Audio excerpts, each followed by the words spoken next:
રાજકોટમાં ખોડલધામના ચેરમેન નરેશ પટેલનો આજે 60મા જન્મદિવસની અનોખી ઉજવણી કરી. મનોદિવ્યાંગ બાળકો સાથે રાજકોટમાં કરી ઉજવણી. જુઓ.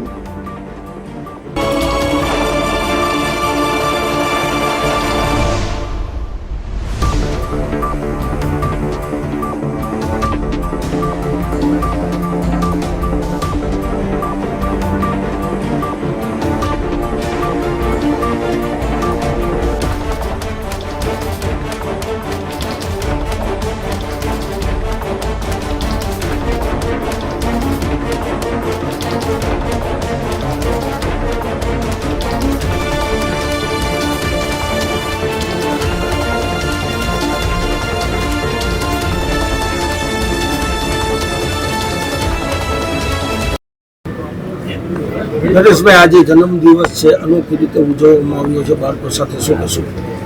પ્રથમ તો આજે ઓફિશિયલી સિનિયર સિટીઝનમાં પ્રવેશ કરું છું. તે બદલ મારા પરિવાર, મારા મિત્ર મંડળ અને આખા સમાજે જે મને હૂંફ આપી છે બધા એટલે લોકોને વંદન કરું છું.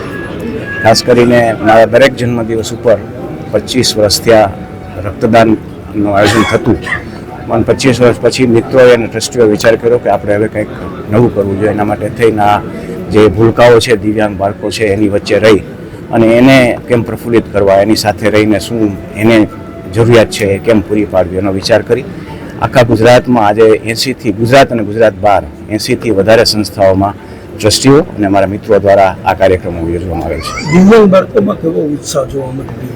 બિલકુલ, આજે અમે અત્યારે જોઈએ છીએ તો જે બાળકો મને હું આવ્યો ત્યારે મને જે સામે સ્વાગત કર્યું એનાથી જ મને ખબર પડે કે એને કેટલો બધો આનંદ છે કે આવો કંઈક કાર્યક્રમ અહીં યોજાઈ રહ્યો છે.